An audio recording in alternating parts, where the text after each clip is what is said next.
Muy buenos días, qué bueno que nos acompaña de nueva cuenta. Platicábamos en el avance de las noticias a las 7:20 de la mañana que íbamos a tener entrevistas especiales a lo largo del día en los diferentes espacios de Radio Núcleo. Ya estuvimos en el noticiero y en la primera emisión de Notinúcleo platicamos con el urólogo Gustavo Álvarez de dos temas importantísimos que permean en la agenda. La semana antepasada hablábamos de las enfermedades venéreas en hombres, por ejemplo, y en mujeres, jóvenes y adultos. Y hoy hay dos temas importantes. Uno de ellos es la eyaculación precoz, que mucha gente nos escribe, nos pregunta. ¿Cómo está, doctor? Bienvenido, buenos días. Buenos días, Miguel Ángel. Gracias por estar con nosotros. ¿De qué tamaño es esta problemática en nuestra sociedad? Pues la eyaculación precoz, que se considera una disfunción sexual en el varón, es sumamente frecuente. Es alarmante la cantidad de varones que padecen este problema y alrededor del 30% en general tienen cierta eyaculación precoz, pero se va haciendo más incidente conforme avanza la edad y llega a un pico máximo entre los 50 y los 60 años de edad, con una incidencia del 50% de los varones, es decir, uno de cada dos tiene este problema de eyaculación precoz o de eyacular antes de lo deseado. ¿Y por qué es más incidente en esta edad? Es porque a esa edad también ya empieza otro problema que se asocia mucho a la eyaculación precoz, que es la disfunción eréctil, ¿verdad? Entonces, el varón al tener problemas de erección, precipita o quiere terminar antes de que haya una detumescencia en el pene, antes de que se baje, por así decirlo comúnmente, ¿no? Entonces hace que su relación sexual termine pronto y eso hace que haya más incidencia de eyaculación precoz. ¿Por qué pasa esto? La eyaculación precoz no se tiene una causa exacta, pero hay muchos factores que influyen para que pueda desarrollarse este problema, y desde los psicológicos, desde los problemas en la pareja, pero también se ha visto últimamente que hay una desregulación en el sistema límbico, que es el sistema que nos regula las emociones, sobre todo las placenteras. Entonces no hay una regulación adecuada y llegan a un punto máximo de excitación muy rápido y no tienen una eyaculación controlada, porque normalmente el varón percibe el momento en el que va a eyacular y debe saber frenar ese momento para poder prolongar la relación sexual. Claro. Y en términos, ahora sí que en términos de tiempos, que es una de las preguntas que nos está haciendo la audiencia, en términos de tiempos, ¿cómo se puede determinar esa situación? ¿Cuál es el escenario normal? Claro, actualmente no existe una definición exacta para decir qué es eyaculación precoz, pero son varios los factores que se tienen que tomar en cuenta para decir si una persona tiene o no. Uno principalmente es que sea insatisfacción para el varón, insatisfacción para la mujer y no tener control de la eyaculación, no poder postergarla. Y esto justamente se refiere al tiempo de duración de una relación sexual después de iniciar la penetración. No existe un tiempo exacto para decir después de 2 minutos ya es o antes no es, ¿no? Porque se involucran otros factores, pero más o menos en promedio se considera que una relación sexual después de la penetración dura aproximadamente 2 a 3 minutos. Entonces es lo que tomamos como referencia para poder decir si hay un problema o no, pero son otros factores también que tenemos que definir, ¿no? Pero en tiempo es más o menos eso.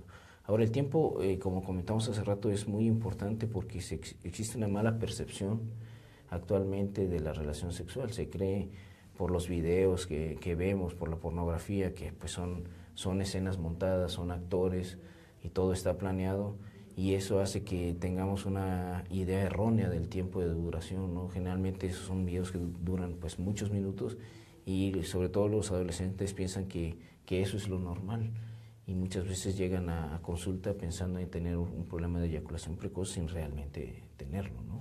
Sí, porque pueden pasar muchas cosas en las películas, pero justamente llegan a confundir, ¿no? Sí, eso pues son escenas actuadas, pues no es la realidad. Y bueno, otro aspecto que también altera la percepción normal de los varones este tipo de videos o de imágenes es el tamaño de los genitales, ¿no? Realmente esas son personas, pues hacen inclusive castings para seleccionar a los varones que van a entrar a este tipo de cosas y hacen que la gente en general piense, los varones pues, que tienen un pene pequeño, ¿no? Y eso también es un problema psicológico que crea complejos y otros tipos de disfunciones sexuales y de relación con la pareja, ¿no?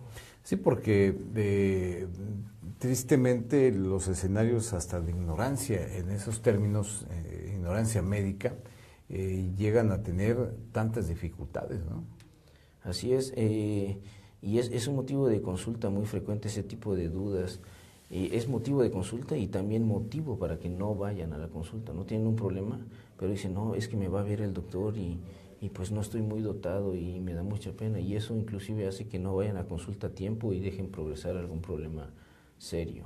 Claro. Ahora, hablando de la eyaculación precoz, es importante mencionar que existen varias opciones de tratamiento y generalmente se les da más de una línea de manejo para que mejoremos mucho este aspecto y que mejore sobre todo la relación y su calidad de vida sexual.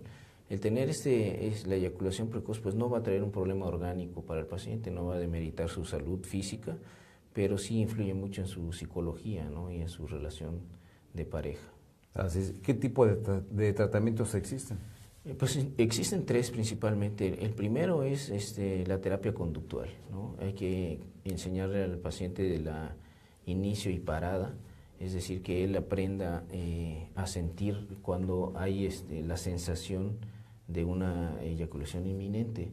Entonces él tiene que aprender a tener a saber en qué momento va a eyacular para que en ese momento se detenga. Obviamente tiene que estar en acuerdo con la pareja porque los dos contribuyan. El otro es terapias locales. Se les da un tipo de anestésico para que disminuya la sensación del pene y eso hace que se prolongue la eyaculación. Y la otra son medicamentos vía oral. Hay dos principalmente, uno que se toma por evento, que es solamente cuando va a tener actividad sexual, y esto se selecciona generalmente en base a la frecuencia. Si tienen relaciones esporádicas, pues es mejor que tomen la pastilla por evento, pero hay personas que tienen una actividad sexual mucho más frecuente, entonces hay terapias que se pueden tomar de forma diaria y son bastante efectivas, ¿no? Y más si combinamos con otro tipo de manejos, generalmente logramos un buen control del problema y una vida satisfactoria. Pues qué interesante, doctor. Yo le aprecio mucho que haya estado con nosotros. Sé que tiene agenda esta mañana, pero qué bueno que le platique todo esto a la audiencia de Radio Núcleo. Y me están preguntando, y usted lo mencionaba en el noticiero, los tamaños del miembro del hombre por regiones, ¿no? Que también es donde hablaba usted de las películas, ¿no? Sí, justamente. Entonces, bueno, mencionábamos que el tamaño del pene se debe medir en erección, ¿no? Porque en el estado flácido, en reposo, el tamaño es sumamente variable, ¿no? Puede ser desde muy pequeñito hasta un tamaño promedio, pero eso no tiene relevancia el tamaño cuando está flácido. El tamaño debe medirse en erección y se mide del pubis, es el hueso que tenemos aquí debajo del ombligo, hacia la parte distal. Y el promedio en México, el promedio del tamaño es más o menos 13 centímetros. Entonces, generalmente se tiene una mala percepción y como comentamos hace rato, es un motivo de consulta muy frecuente, ¿no? Y es difícil hacerlos entender de que no hay un problema, ¿no? Claro. Porque es algo que traen muy metido desde que empieza su desarrollo sexual, desde la pubertad, y lamentablemente hasta ahorita no se conoce o no hay algo que podamos mejorar el tamaño, ¿no? Y entonces, pero básicamente la mayoría, más del 90% tienen una idea errónea y piensan que están desvirtuados, más bien que no están muy bien dotados, pero no se trata de eso, ¿no? Producto de la pornografía, producto de la falta de información y producto de abrir la cabeza, pero aparte también lo que se dice en las escuelas, ¿no? En primarias y secundarias y luego en las pero principalmente en primarias y secundarias, ¿no? Sí, cuando empiezan los cambios sexuales. Pero sí, todo el mundo, todos los varones bromean hasta en los chistes de que son muy, muy dotados, ¿verdad? Pero la realidad es otra. Así es. Pues gracias, doctor Gustavo Álvarez, por estar con nosotros. Vamos a estar muy pendientes de todo lo que acontezca en el terreno médico y nos vemos en la próxima. Gracias. Gracias, gracias. Hasta pronto. Mucho gusto.